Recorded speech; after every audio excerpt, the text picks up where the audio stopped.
Thank you for the Howdy, reminder. folks. My name is David Cobb. I have the honor of serving on the California Public Banking Alliance. I do my local work with a group called Cooperation Humboldt. We like to say we're the real Northern California, still hundreds of miles away from the Bay Area. I also serve as the co-coordinator of the U.S. Solidarity Economy Network. This session is going to be quite interactive.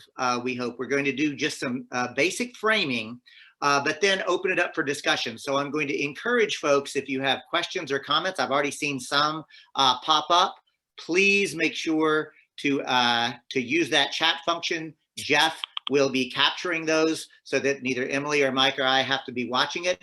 And if there are some that are really specific to public banking and we want somebody else to ask it, because I know the folks, I'll sort of task them. So what I want to do is really anchor the fact that the U.S. Solidarity Economy Network is a group of folks who came out of the U.S. Social Forum process. We're literally, we were about 15,000 people, I guess, Emily, in Atlanta back in what, 2000 and whatever. But the point is, this were a group of practitioners around something called the solidarity economy that were looking for each other. And what we had in common, all of us believed that we could literally democratize the economy. Now, that's a big, tall task. And so what we're going to do today is Emily is going to run us through a slideshow. Then I'm going to turn it over to Mike Strode, who is in Chicago, to share some words, and then we're just going to open it up for space. Emily Kawano is the director of the Wellspring Cooperative. She is the co-coordinator of the U.S. Solidarity Economy Network. Then you'll hear from Mike Strode, who is the coordinator of the Cola Nut Collaborative on the south side of Chicago, and also serves on the board of directors of the U.S. Solidarity Economy Network. And with that, I'm going to turn it over to Emily. Thank you, David. I'm going to pull up a slideshow. So give me just a second. Get into present mode. Okay. Is that showing up okay for everybody? All right. So the title, who we are, our objectives, to build a common frame of understanding and then explore possible collaborations between the public banking movement and solidarity economy movement. And so my assignment was to first explore what is the definition of the solidarity economy, and then I'm going to get into a little bit about post-capitalism and capitalism and why it matters. So let's start with the definition. And if you look in the upper left-hand corner, this is a definition that is held both by the U.S. Solidarity Economy Network and RIPES. So RIPES is the intercontinental, it's the International Solidarity Economy Network. It's a network of networks with a presence on all of the continents except for Antarctica. RIPES went through a 2-year international consultation process to build a common frame of understanding around what is the solidarity economy. So this aligns, what I'm going to present aligns with that. So it didn't just come out of me, didn't just come out of Sen, it came out of this whole process. So let's start with, it's a framework. And this framework connects practices and people, practitioners and proponents and organizers, right? So that are aligned with solidarity economy values. So it's very much grounded in values. The values will look somewhat different in different parts of the world, in different circles. The U.S. Solidarity Economy Network uses these 5. So solidarity, which means cooperation and mutualism and reciprocity, etc. So solidarity, democracy. So this is participatory democracy. So it not only in terms of political process, but also in your communities and your workplace. equity in all dimensions, race, class, gender, etc. Right? Sustainability, SEN or solidarity economy supports the notion of the rights of Mother Earth. And pluralism means that it is not a one-size-fits-all model. It's not dogmatic. There are many different ways to get towards the same end of building an economy and, in fact, a world that puts people and planet front and center. So solidarity economy is very clear that it is articulating a post-capitalist world, right? So anybody who's working within a solidarity economy framework is accepting or is aligned with the position that we're not going to get there. We're not going to get to that more just and sustainable world through reforming capitalism. The last thing that in the definition is that it's a real thing. It's a global movement. REPES, as I mentioned, is the international network. The International Labor Organization runs an annual solidarity economy network. The UN has a task force on the solidarity economy. It has been enshrined in the constitutions of Bolivia and Ecuador. And there's a whole bunch, I believe there's 8 countries that actually have national solidarity economy policy framework. So directing their governments to support the solidarity economy. So it's very real and it's growing. I wanted to show this slide just to demonstrate that the solidarity economy already exists in all of the sectors of the economy. So just by way of explaining, I'm an economist by training, so this tends to be the way I think. These are standard sectors that economists talk about. And so I've just listed some examples. Some of these are old, right? Cooperatives are very old. Food co-ops are very old.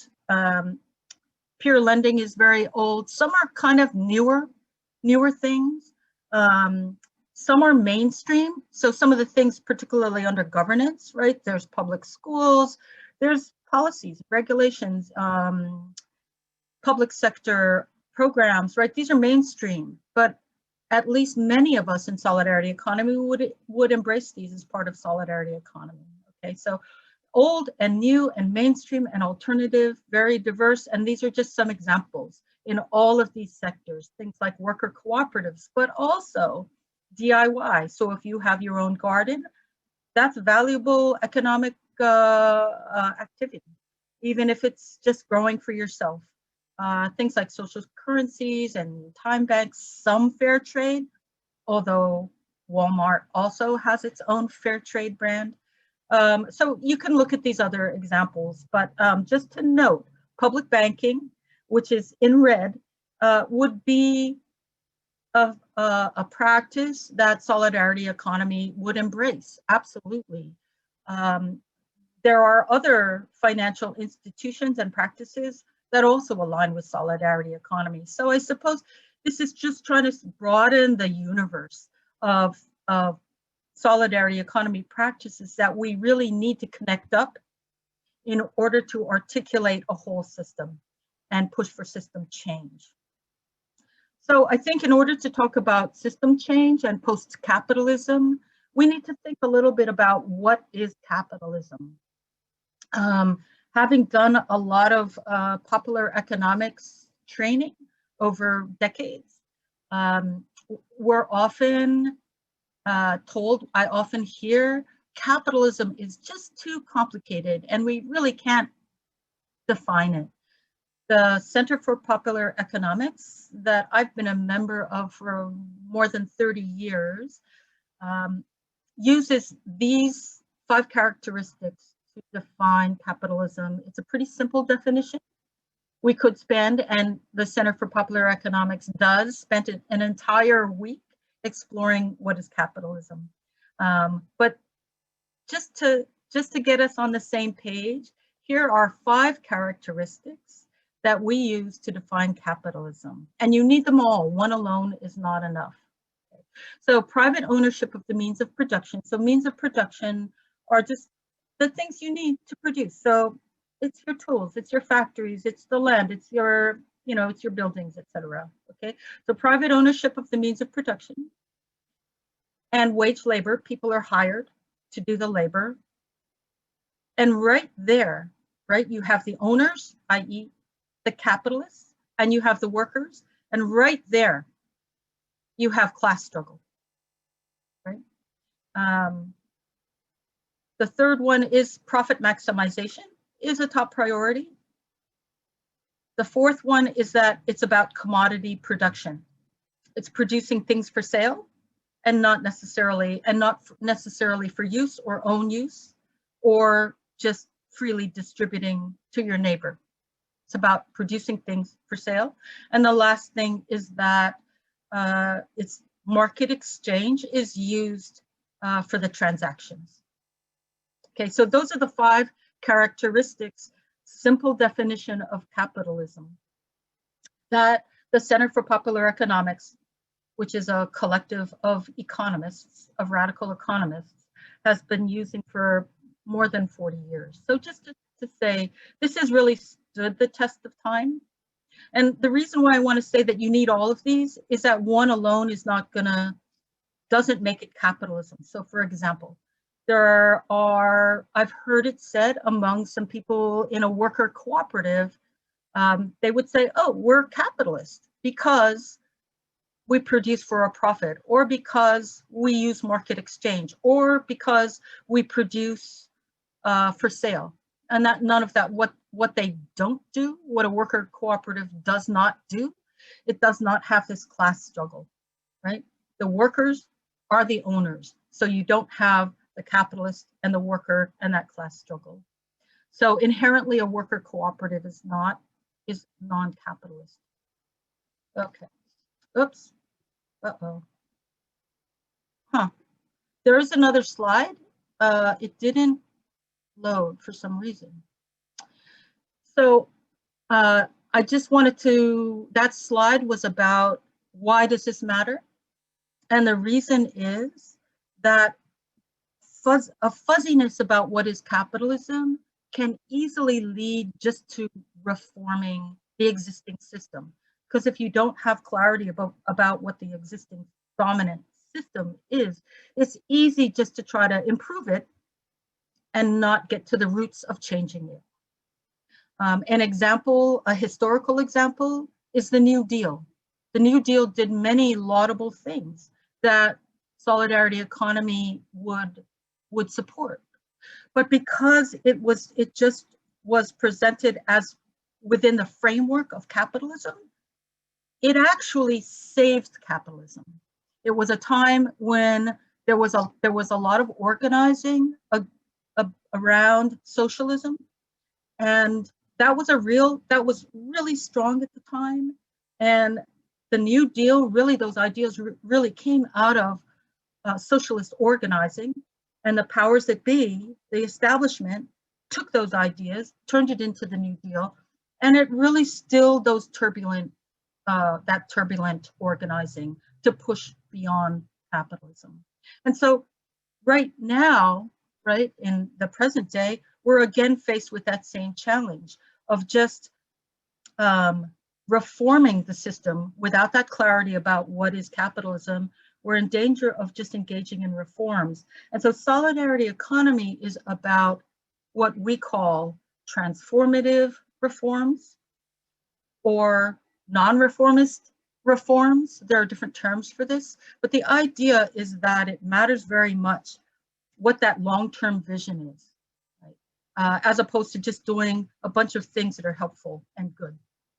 And one example of that we're faced with right now is the Green New Deal, right? And maybe David Cobb later will talk a little bit more about his analysis of the Green New Deal. But the mainstream version of the Green New Deal does not challenge capitalism. It does not challenge especially ownership and control structures. Yeah, I think that's where I'm stopping. So. Thank you, Emily. Thank you for the very broad analysis.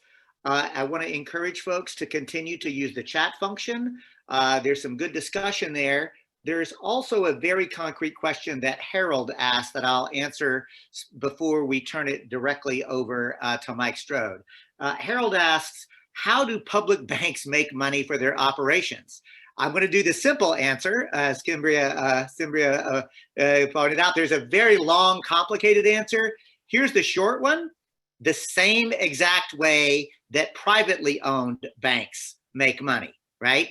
We can get into the fractional reserve banking system. We can get into any of the ways that that happen, but I'm going to take this opportunity to really underscore this and tie it into Emily's presentation. A public bank basically operates like a private bank. That's why it is a reform. It's a profound transformational reform. We call it a non-reformist reform because it changes the power structure, because it changes the ownership. That's the key idea of a public bank. It is literally owned and operated for the benefit of the public. We can get into some of the specifics after we hear from our colleague, Mike Strode. Mike. Thank you very much, David. Just because I value time, I like to have my timer there. Thank you all for having me. My name is Mike Strode of the Cola Nut Collaborative in Southeast Chicago. The Cola Nut Collaborative is Chicago's presently only time-based service and skills exchange, otherwise known as a time bank. In terms of how I approach thoughts about time banking, it's very much rooted in the self-help movement of the Great Depression era. And so there, you all are in California, the Unemployed Cooperative Relief Association, Unemployed Cooperative Distribution Association, Berkeley Unemployed Association. I run a labor exchange because, my goal is to democratize the capacity that exists in communities where there's not enough capital, but where there's lots of other sort of skills and abilities and talents. So today, I just want to offer some brief thoughts, from the context of Southeast Chicago in terms of what is the importance of public banking. And one of the things that I wanted to start with was that, I don't know if my screen is spotlighted, so that may be something that you all might want to do because you can't see that image otherwise.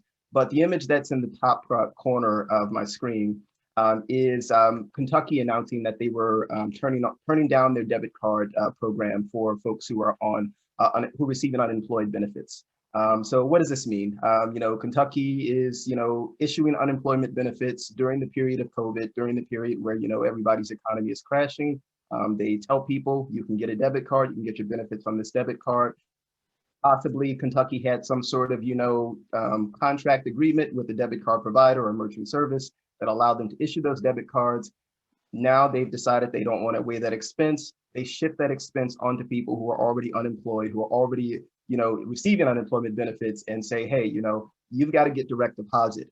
Now, if you are already unemployed, if you're already on a limited or fixed income, you're facing the possibilities of, maybe there's a banking fee associated, you don't have a regular income coming in. So these are all things that, when I saw this notice around Kentucky turning down this debit card program, that rooted me in this notion that, we need a public benefit financial institution that could hold that. They're already paying money to house the benefits anyway. The money has to sit somewhere. They are already, they could use that economy of scale of that public bank to get the merchant services at a cheaper rate, possibly. And so and then there are all types of other benefits that could be issued then through that debit card program, through that bank program that might be set up inside of the public bank. So, that was really one concrete, grounded situation that I saw a friend in Kentucky, going through that I was like, hey, public bank, why don't we have one?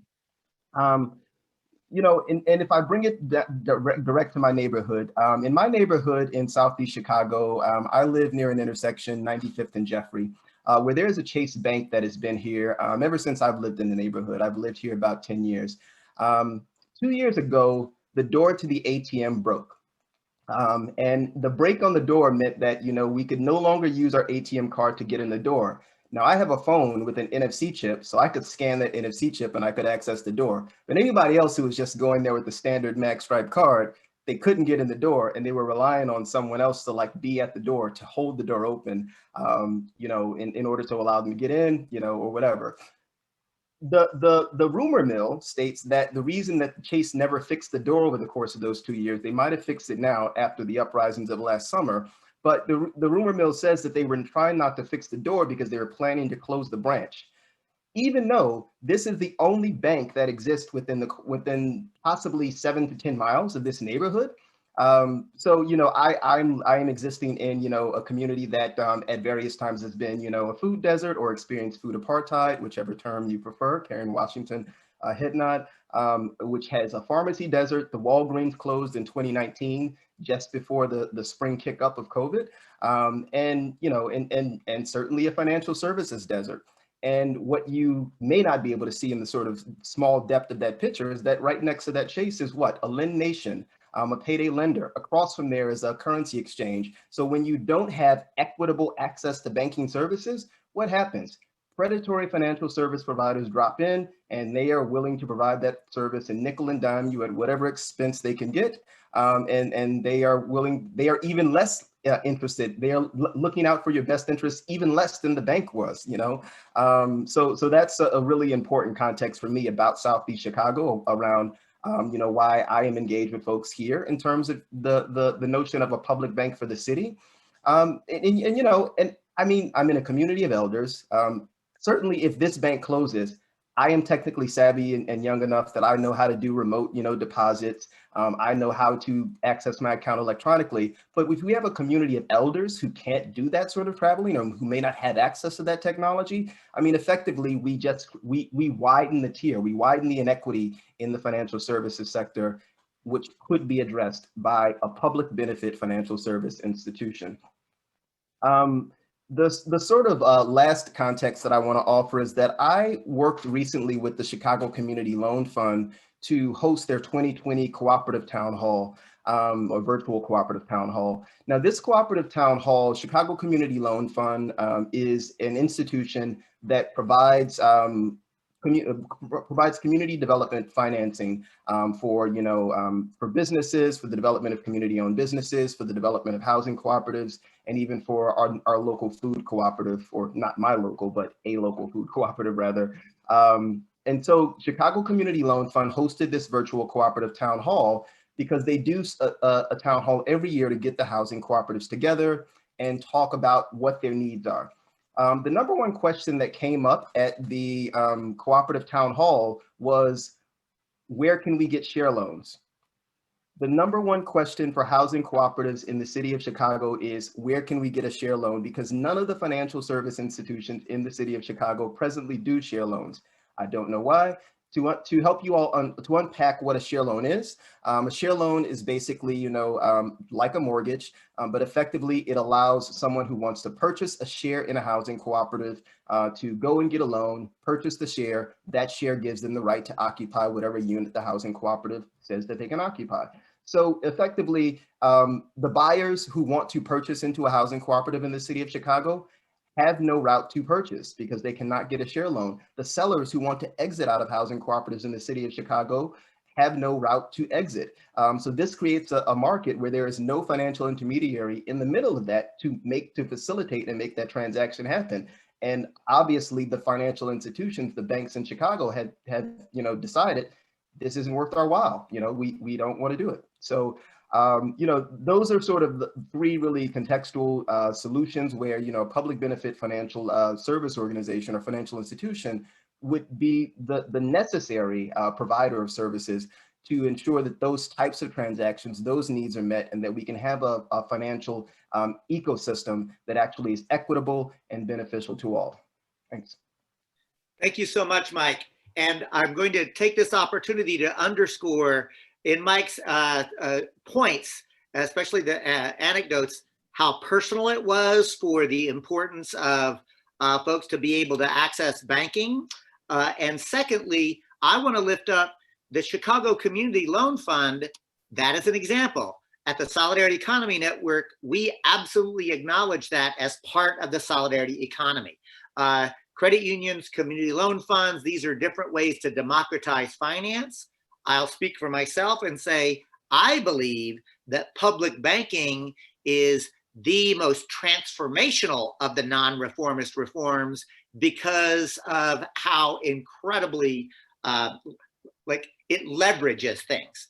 So I want to acknowledge a couple of you have already made good use of the chat. I'm going to address Brett's question first. So Brett asks to us, is there any specific version of the Green New Deal that is endorsed by the U.S. Solidarity Economy Network? So I'm going to answer it very directly. The short answer is no, but that's only because the U.S. Solidarity Economy Network is, according to our principles, pluralistic, which is what we say there are a number of ways to get to this world. And so as the network, we have not actually endorsed any version of it, right? So now that's me wearing my co-coordinator of the U.S. Solidarity Economy Network hat. Now let me take that hat off and speak as a member of Cooperation Humboldt, where we have in fact endorsed a version. And I like to say there are actually 3 versions of the Green New Deal. The first Green New Deal is about almost a decade old. It came out of Europe. The European Green Federation proposed it. The first articulation of it in this country actually occurred through Jill Stein in her 2012 presidential campaign. This is all available on public record, and you can look at it. And it's profound because it addresses not only greenhouse gases and energy production and distribution, but it also literally democratizes the economy. I'll just give you one particular example. Rather than unemployment offices, there would be local employment offices where any unemployed person shows up and says, I am ready to work. And the ombudsperson there would say, okay, well, here's the list of regenerative needs that the community has identified through a public participatory process that actually moves us off of the fossil fuel train towards a genuine regenerative sustainable economy. And then that ombudsperson matches me to the kind of job that I am both best suited for, but also has already democratically been assessed. So it democratizes the economy overall. Thirdly, the true Green New Deal actually addresses head-on the U.S. empire, the military-industrial complex, which is in fact one of the most polluting, most energy-intensive and energy-using of all of the sectors, right? So that's the first one. The second one of the Green New Deal is the AOC Bernie Sanders Green New Deal, and it is fantastic on addressing fossil fuel production. Absolutely, very good. However, it does not address the economy, and it does not address the military-industrial complex. The good news is it specifically does call for the use of public banking. Awesome. Please note that what I'm trying to do is be candid, both applaud the things that are good about the AOC Green New Deal, and still point out where we as activists, as organizers, have to push further, right? Like we have to be willing to actually, from the bottom up, build demands about what we want. The third Green New Deal, Jeff, is actually the one proposed by Nancy Pelosi and the Democratic National Committee. And I like to say that one is neither green, nor new, nor a deal, right? Like it is literally the worst example of greenwashing. Quick analogy, healthcare in this country. Is Obamacare an improvement over what we had? You bet it was, absolutely. And I know lots of people who are actually alive today because that improvement had been made. So check. However, you know what's better than Obamacare? A true public option, right? I don't think anybody would disagree that a public option would have been actually even better. And you know what? You know where I'm going. I bet you can tell. You know, it would even be even better. Single payer healthcare system, Medicare for all. All I'm getting at, Brett, for your very provocative question, I think that as a movement, both in the public banking movement and the solidarity economy movement writ large, we need to start articulating the demands that we actually want. So it looked like, Mike, you wanted to make a comment. Yeah, just wanted to comment, and this is sort of a still work in progress, but it sort of kind of mirrors the way that the U.S. Solidarity Economy works and breaks out into working groups and committees. So one of our committees is working on articulating maybe a small brief that sums up some of the elements of the solidarity economy that might exist in a Green New Deal package, that may hint and point at some of the existing packages or some of the existing elements. But it's something that's still in development at the moment in one of our working groups. And thank you, Mike. Emily, did you want to respond to that question since it was a network question? She says no. So the next question, I want to go. Madeline's question. Yes. Okay. I was actually going to go to Michael Friedman's question because I think it's really important, right? So for those of you who are not following it, Michael Friedman asks, so how in general does one propose, or how does the California Public Banking Alliance propose capitalizing a public bank? Is it city funds? Is it state funds, private funds, GoFundMe appeals? How? Michael says, I see this as a practical challenge and I'm looking for what people think would work best and be feasible near term. So I'm going to invite some of the core people who are on the California Public Banking Alliance to add to this. So Jeff, be ready for you to go. And I know Jake is here. I see Stephen. There may be others. Margie, I think I saw earlier. Because this is literally one of the things that we're grappling with at the Alliance.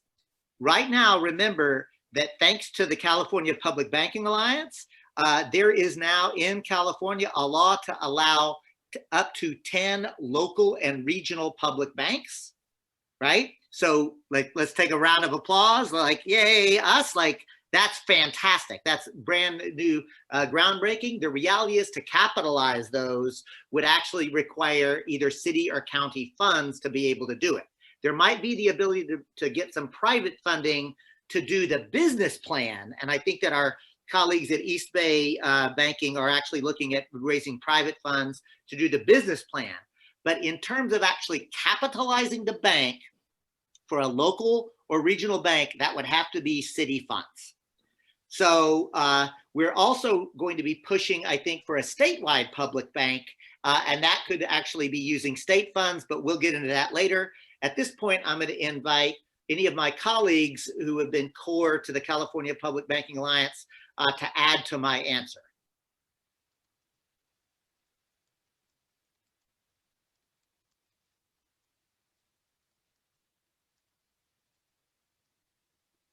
David, I've unmuted a few of the regulars, and anybody who's being asked to unmute, feel free to chime in.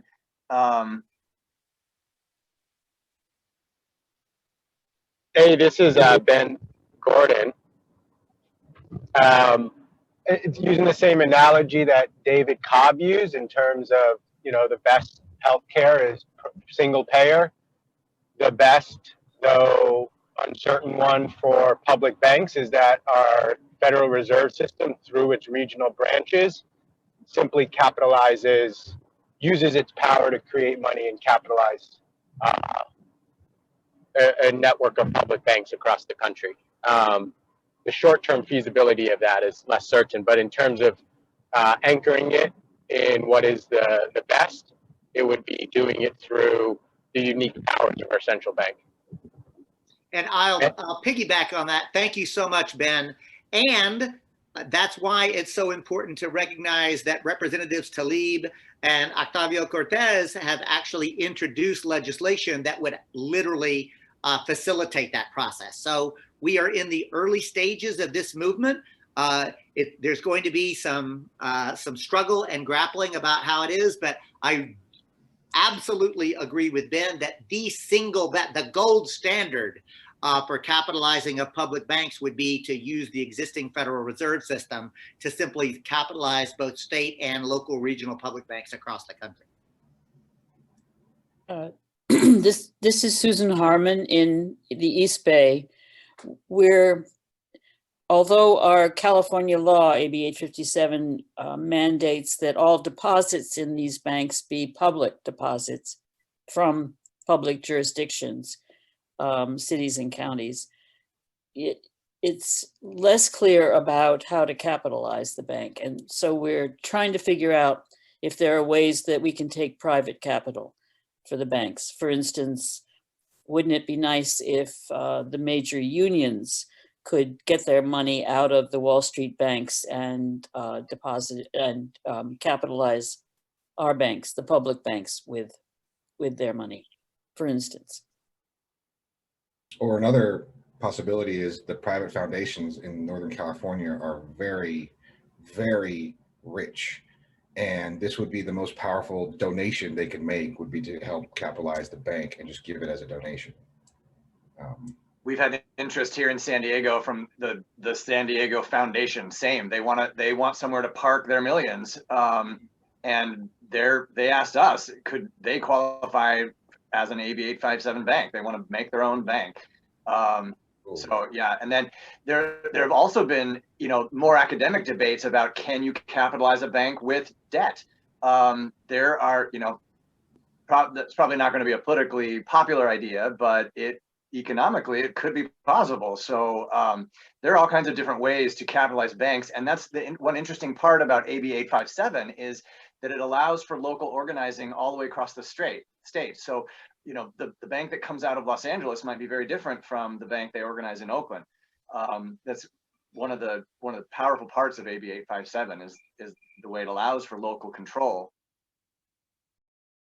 Thank you so much. And folks, what you're seeing now is the California Public Bank. Like, what you're seeing are citizen experts who have who are literally beginning to decode banking itself and financing. And and I'll just say, for those of you who don't yet understand fractional reserve banking, hold on to your hats, because when you go into that and deconstruct it, banks make money on money.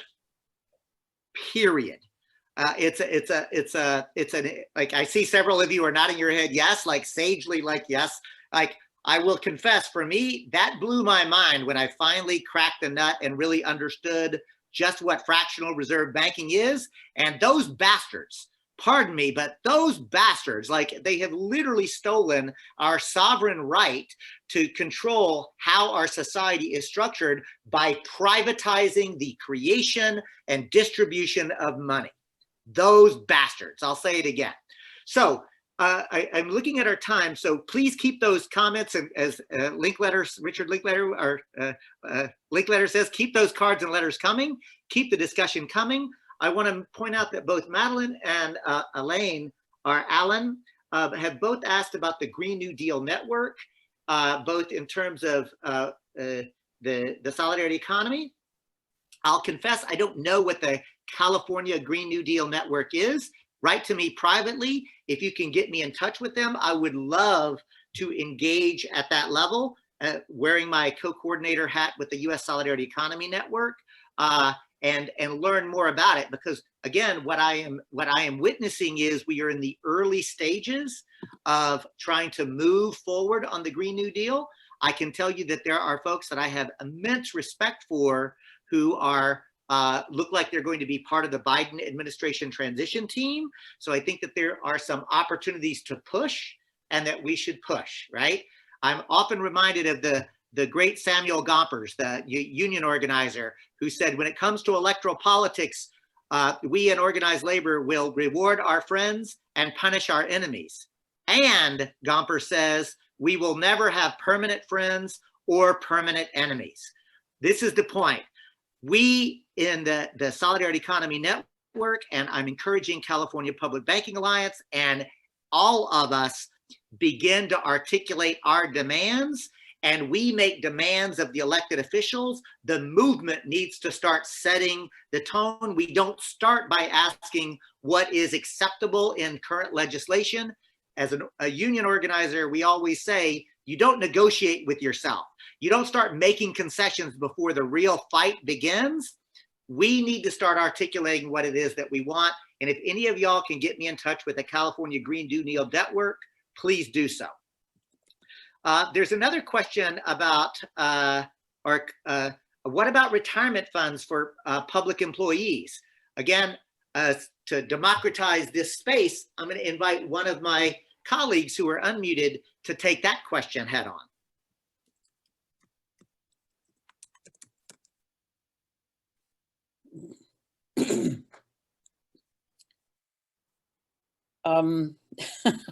It's Susan.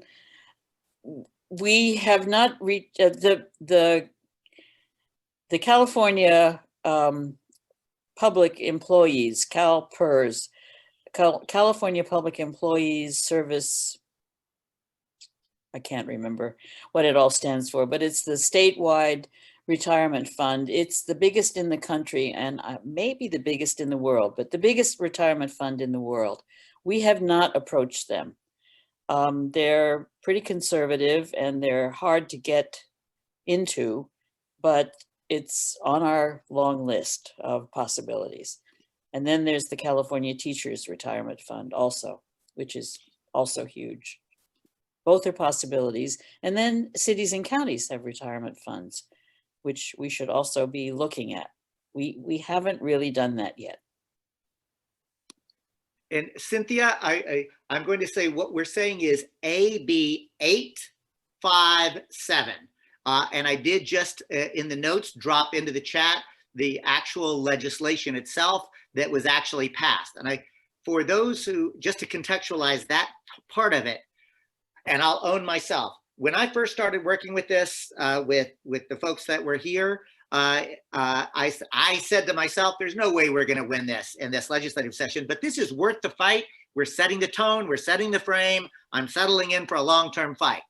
I've never been happier to be wrong in my life, and I'm wrong all the time. I was so glad to be wrong there, because in one legislative session, we actually passed not just the Assembly, not just the Senate. Governor Newsom signed it. What? Yes. Actually, 857 is now the law allowing the creation of local and regional public banks. We were working diligently in order for the rules to get promulgated, because as a lawyer, I can tell you, there are rules and then there are rules, right? Like, so you can promulgate rules that basically make it impossible to do something, or you can promulgate rules that make it super easy to do something. And what was then the California Department of Business Organization, forget its current acronym, be very clear, they were playing it straight down the middle. They said, the state legislature has said that public banks can be an option. We're not going to make it any easier to form a public bank, but we're not going to make it any harder to form a public bank. That's how I've experienced this process. So as we were moving forward, y'all may have heard that there was a pandemic that hit. So obviously COVID upended everything. And so now there's a question about how to capitalize these things in this moment of crisis. So Assembly Bill 857, I've dropped the link into it. And what we're asking each of you, and here's a little nudge to you. If you're not already in one of the communities where the California Public Banking Alliance exists, we're inviting you to help form a local public banking advocacy group and join the California Public Banking Alliance. Because each of us who are at the core team, you've heard, Susan and Brett and Jeff and Ben, Margie have sort of popped up. We all represent local communities where we are organizing and educating for public bank. Jake's in LA, for example. And there is a very friendly, very healthy, but very clear, interesting, I'll call it a competition to see, is it LA or East Bay that's going to have the first public bank? What a wonderful thing to actually be part of. So Jeff, you've been looking at the comments. Any other comment or question you want to lift up? Yeah, I think David, you did such a great job. This is a really interesting conversation. Emily and Mike, thanks so much for being part of this conversation. And Emily's got a cat friend with her too. Awesome. It takes a village. And David's right. He touched on something that I think people should really realize about this organization. We skyrocketed straight to the top right out of the gate. It's amazing what the California Public Banking Alliance was able to do with 857. It's, I've as a economic justice advocate and a lifelong progressive, I'm used to banging my head against the wall and never getting anywhere on any of these pie in the sky projects. But this one went straight to the top. And it's almost like, I mean, it feels like we're riding a wave that's going all the way into shore. There is a whole groundswell of movement behind public banking. And this group works together so well. People with different talents, people taking on, people focusing on their local organizing, people who have spent the time to do this California statewide organizing, the folks who are hot for the federal legislation. This is happening on all levels of government, and it's work. It's represents years and years of work through some of these folks have done. I see Sylvia here from PBI. I know I saw Gail McLaughlin has joined us, and we know about the incredible books of Ellen Brown and her work with PBI. All of this we're all doing this on the shoulders of folks who've been doing this for years, but it has taken off like crazy. And so if you're just hearing about this for the first time today, you have an opportunity to get in on the ground floor of something that's pretty amazing. How are we on time? Should we? We got 8 minutes left, and what I'm going to do then is a quick anecdote. I used to produce concerts, and Bonnie Raitt tells a great story. And she said, she was asked, what does it feel like to be an overnight sensation? And she laughed, and because what I know, and some of you may know, Bonnie Raitt had spent about 25 years playing honky tonks and juke joints all across the country, right? She had a breakout album that made her a, quote, overnight sensation. That's sort of like public banking, actually. There have been people working in the trenches on public banking for over a decade now, and it's now blowing up. So there's a lot here. So I want to actually hit Cynthia's point. Governments and not-for-profits pay huge fees to Wall Street banks for bond issues to fund projects to benefit the public. Could a public bank provide banking support for this at a lower cost? Yes. Cynthia, you literally just described what one of the most profound, transformational, and across all ideologies, why public banking makes good sense. Which is why, for example, that liberal bastion of North Dakota has a public bank. Ha ha, right? The point is this, like if you take a look at it, somewhere at least 30–40% of every public project, for the cost of that project, is the privilege of borrowing money to finance the project. At least. Most of those projects are actually higher. They get up to 50% plus, but there's not a single one that's not at least 30%. Public banks basically eliminate that fee. Public banks are good policy. And although I come from a very left progressive position, and that's who I am, I can equally talk about public banks to my Trump voting cousins, and have in fact talked to them about why public banking is good conservative political policy, and we're able to work and connect with them. Jeff, any other comments that you caught out of the chat that I wasn't able to get? Oh, let me do this one really quickly. I see this. Credit unions. Can credit unions use their charters to invest in public banks? The short answer is no, because credit unions are their own financial institution. But it does give me the opportunity to explain why we need public banks, because credit unions actually are not the same thing. First of all, credit unions under law are only allowed to provide services to people who are members of that institution. So like most credit unions are either state state employees or federal employees or this or that. Public banks are different because they literally exist to serve the entire public, either locally or regionally where they are, or a state public bank would serve the interest of the entire public. Secondly, originally credit unions were only allowed under law to engage in what are called personal lines. That's why to this day, almost all credit unions are only able to handle like personal mortgages or auto loans or very what are called personal lines, right? Commercial accounts or commercial lending used to not be even allowed to do it. Now that has changed, but what hasn't changed is every credit union actually has a business plan that is almost exclusively focused on personal lines. Quick anecdote.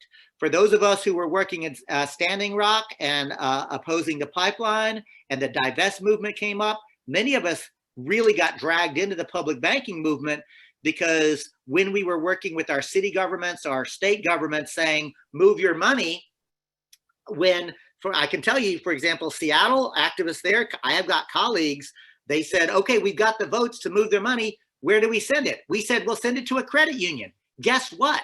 Every credit union in Seattle said, we can't handle that much money. Like literally, no, we don't want that much money because it would have overwhelmed their business model. Public banks would be specifically designed in order to not just fill this niche, but to transform how financing operates. Jeff? Dave, you nailed it. Yeah, that's what we're doing. That's what we're working on. That's it. So I'm wondering if there are other comments that you want to lift up out of the chat as we. I'm looking back. Is there anybody who feels like they didn't get their question answered or still has something hot they want to ask? We have a couple more minutes. Well, what I'm going to do is this then, because remember, we're going to do another session that's really going to go deep on both the environmental movement and also the racial justice movement and how public banks will touch down on that. I do want to give Mike Strode and then Emily Kawano some final closing pieces before we take a break before our next session. So let's start with you, Mike. Well, as again, financial services for the public good. I am about to hop off of this call and go meet with my local neighborhood association, which are exactly those elders that I talked about, those folks who don't have equitable access to banking services, who were here, 10 years ago when the WAMU closed due to the financial crisis. And so, public banks, postal banks, I want, basic financial services to exist in my community. I think, public banks could be part of that. And so ultimately, public banks go. Thank you, Mike. Emily Kawano. Yeah, I guess I will underscore the importance of connecting up these dots. So right now, public banks and CLTs and local currencies and time banks. Hold on. And what is a CLT, Emily? Oh, sorry, a community land trust. So this whole universe of solidarity economy practices, right? These are sundered from each other for the most part, right? They're atomized. So everybody's working in their own little silo, but in order to make us all more visible and powerful, and in order to really get traction, we need to start building the system, right? To see that we're all part of the same project, right? So I do also invite y'all doing super important, super exciting work on public banking in California, who at the same time just keeping your eyes and yourselves open to the potentials and the opportunities to connect in other ways to other aspects of solidarity economy, as well as SEN as a network. Thank you, Emily. And I'll use my final words to offer a resource.